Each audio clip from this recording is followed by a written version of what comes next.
शुरुआत कर लेते हैं कमोडिटी मार्केट की उन बड़े एक्शन वाले कमोडिटीज से जिन पर आपको नजर रखनी चाहिए। सबसे पहले गोल्ड की बात करते हैं। गोल्ड देखिए 400 अंक से ज्यादा गिरा हुआ है। हमने कल देखा था 1,35,496 का नया रिकॉर्ड बना था और वहां से अब ये भाव आ चुका है 1,33,700, तो करीब करीब रिकॉर्ड से ये 1,800 रुपए तक नीचे आ चुका है। आज एक अहम रिपोर्ट है, यूएस में नॉन फार्म पेरोल के नंबर आएंगे अक्टूबर और नवंबर महीने के।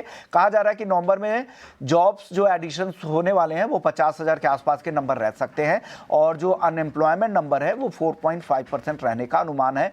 ये अपडेट है गोल्ड को लेकर। और साथ ही इस हफ्ते कई अहम डेटा है, जिसमें गुरुवार को महंगाई के नंबर आएंगे, बैंक ऑफ जापान की पॉलिसी मीटिंग है, तो पूरा एक्शन पैक्ट ये वीक होगा और इसका पूरा इंपैक्ट गोल्ड और सिल्वर पर दिखेगा। लेकिन गोल्ड पर सबसे पहले राय ले लेते हैं। हमारे साथ रवि देवरा हैं, कुबर्जी ग्रुप के फंड मैनेजर हैं।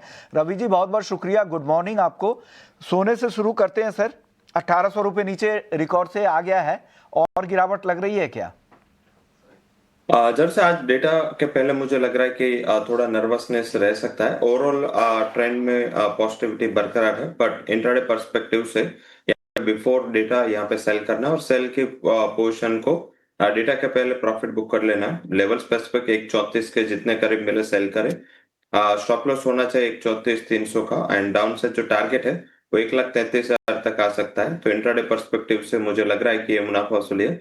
ये मुनाफा वसूली कोई फंडामेंटल के हिसाब से नहीं है। ये जो ईयर एंड है इस हिसाब से वॉल्यूम काफी कम है और हायर लेवल पे मार्केट जब है पूरे साल के, तो इस हिसाब से लग रहा है कि यहाँ पे थोड़ी वोलेटिलिटी आगे और दिनों में बढ़ सकती है। तो आगे ये और भी वॉलेटाइल हो सकता है और आज तो अहम डेटा भी है। तो अगर आपकी रिस्क एपेटाइट, अगर रिस्क लेने की क्षमता कम है तो बेहतर हो ट्रेड ना करें और वेट करें मार्केट को स्थिर होने का। चांदी और भी ज़्यादा वॉलेटाइल है। अभी कुछ देर पहले 3,000 रुपये से ज़्यादा नीचे था, अब 2,000 रुपये नीचे हैं। काफ़ी तेज एटीआर काफ़ी ज़्यादा है। सर बताइए सर, चांदी में क्या लग रहा है? चांदी की चाल किस तरह की रह सकती है इतनी बड़ी तेजी के बाद? कुछ पॉज वगैरह लग रहा है क्या? कुछ बड़ी करेक्शन की भी संभावना है क्या? अभी नहीं लग रहा है कोई बड़ा करेक्शन होगा। जो ईटीएफ फ्लो है उसमें लग रहा है कि शायद ये मीन्स के जो ईयर एंड होता है तो जो जो असेट क्लास ने अच्छा परफॉर्म किया होता है फंड मैनेजर्स वहां पे थोड़ा एग्जिट लेते हैं। तो आई थिंक यही सिनारियो हिसाब से हायर लेवल पे सस्टेन नहीं हो पा रहा है। एंड डेटा भी है, काफी इंपॉर्टेंट डेटा है। एंड पर्टिकुलर नॉन फार्म के डेटा लास्ट जो आए थे वो सितंबर में आए थे और उसके बाद पहले नॉन फार्म पेरोल्स आ रहे और मीन्स के नवंबर के, बट स्टिल आई थिंक यहाँ पे मार्केट का फोकस होगा। वोलेटिलिटी यहाँ पे तो गोल्ड से एक्सट्रीम होगी, तो जो भी ट्रेडर है थोड़ा स्टॉप लॉस पे ध्यान रख सकते हो, ध्यान रखें। मेरे हिसाब से जो आज का लो है उसके करीब मिले तो कॉन्ट्रा कॉल ले, यहाँ पे मुझे लग रहा है कि थोड़ा बाइंग का ही ट्रेड लेना चाहिए इंट्राडे पर्सपेक्टिव से भी। एंड 1,94,800 का स्टॉप लॉस एंड 197 तक के टारगेट आ सकते हैं, वहां पे मुनाफा वसूली कर सकते हैं। ओके। इस बीच एक खबर आ रही है सर, हम अगली कमोडिटीज़ की तरफ बढ़े उससे पहले ये खबर जो नीचे चल रही थी कि यूएई के साथ बात हुई है आईएमईसी कॉरिडोर के लिए, जो India middle east Europe economic corridor है उसको लेकर चर्चा चल रही है, उसको लेकर अपडेट आ रहा है। एक बहम गेम चेंजर फैसला होगा और जो लॉजिस्टिक के लिहाज से, ट्रांसपोर्टेशन के लिहाज से देखेंगे तो भारत के लिए इकोनॉमी के लिहाज से ये काफ़ी अच्छा होगा और उस पर बातचीत अब धीरे धीरे शुरू हो गई है। हमने देखा था कि G20 समिट के दौरान इस पर करार भी हुए थे। चलिए कमोडिटीज़ में और आगे हम देखते हैं क्रूड की चाल। क्रूड काफ़ी गिर गया है सर। ओवर सप्लाई की चिंता काफ़ी ज़्यादा हावी है। वेनेजुला या बाकी जो कंसर्न है, अब उसको ऑफसेट पूरी तरह से ये कर रहा है ओवर सप्लाई। क्या लग रहा है सर, ऑलरेडी इतनी ज़्यादा गिरावट है, ओवरसोल्ड जोन में है और गिरावट बची है कच्चे तेल में, या यहाँ से रिकवरी भी, बाउंस बैक की भी उम्मीद लग रही है? बाउंस बैक के लिए बेटर लेवल होगा 5050 से 5080। ये एक अच्छा सपोर्ट जोन है डोमेस्टिक मार्केट में। इंटरनेशनल मार्केट की बात करें तो 5920 एक अच्छा सपोर्ट जोन है, तो आई थिंक यहाँ पे फोकस करें। बट आज इंट्राडे पर्सपेक्टिव से यहाँ पे थोड़ी बिग वाली बढ़ सकते हैं, क्योंकि एशन ये थोड़े फाइनेंशियल मार्केट को भी देखता है ये और मेटल से, जहाँ पे थोड़े इम्पैक्ट डेटा के भी रहते हैं in terms of economic sentiment. आज सारे मेजर कंट्रीज के मैन्युफैक्चरिंग पीएमआई आने, तो मुझे लग रहा है कि थोड़े यहाँ पे नर्वसनेस बनी रह सकती है। लेवल स्पेसिफिक 5188 पे सेल करें। स्टॉप लॉस लगाए 5230 एंड डाउन साइड 5090 5080 तक के लेवल की उम्मीद कर लीजिए। ओके, तो क्रूड जैन बेचने की सलाह, 5,090 तक के लेवल, 5,230 का स्टॉप लॉस है, 5188 पे आपको बेचना है। सर नेचुरल गैस में जो पिछले हफ्ते की गिरावट थी वो काफ़ी स्टीप थी, क्या यहाँ से कुछ रिकवरी की उम्मीद करनी चाहिए? और जिस तरह के लेवल्स हमने देखे थे वो कहा कि अक्टूबर के बाद वो सबसे लोएस्ट लेवल पे पहुंच चुका है।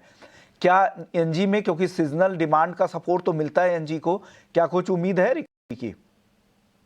जरूर से उम्मीद है, क्योंकि यहाँ पे वॉल्यूम्स काफी ड्राई हो चुके हैं इंटरनेशनल मार्केट में, तो इस हिसाब से अभी इतना ज्यादा सेंटिमेंट पे इम्पेक्ट नहीं दिख रहा है। सेकंड, कि जो यूक्रेन एंड रशिया के बिटवीन जो अभी डिफरेंसेस है उसमें थोड़ा डेवलपमेंट हुआ है, ऐसे न्यूज आए थे, तो यूरो स्पॉट प्राइसेस काफी लोअर लेवल पे चल रहे हैं। तो मुझे लग रहा है कि इंट्राडे पर्सपेक्टिव से तो थोड़ा वीक है, बट ऑल ओवर ये काफी ओवरसोल्ड है। 470 से गिर के 460 आ चुका है।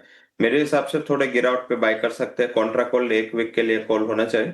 358 पे अगर आज इंट्राडे मिलता है बाय कर ले। स्टॉप लॉस 349 एंड ऊपर मुझे लग रहा है कि 385 तक की रिकवरी आपको एक से दो ट्रेडिंग सेशन मींस के टेल इन्वेंट्री के डेटा आपको एक अच्छी रिकवरी की उम्मीद नेचुरल गैस से करनी चाहिए।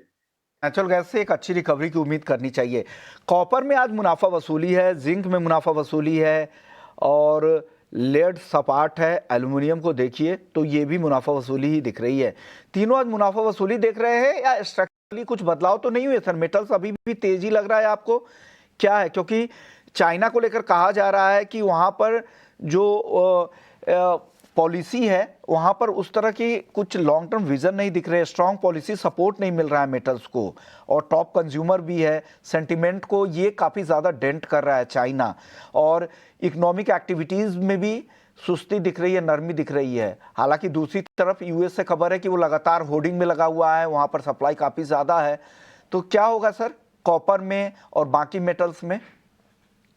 जब से पहले तो लग रहा है कि जिंक में बिकवाली का ट्रेड लेना चाहिए। आपने राइटली पॉइंट आउट किया, रियल एस्टेट मार्केट को इतना बूस्ट देने के बावजूद चाइना में ये स्ट्रेस है। अभी भी कंपनियां बैंकरप्ट हो रही है। आज भी एक कंपनी के न्यूज थे कि वहां पे गवर्नमेंट ने जो बॉन्ड बाइंग के लिए प्राइस दिया था वो काफी लोअर था और कंपनी ने भी काफी हायर प्राइस रखा था, तो डिफरेंसेस बड़े।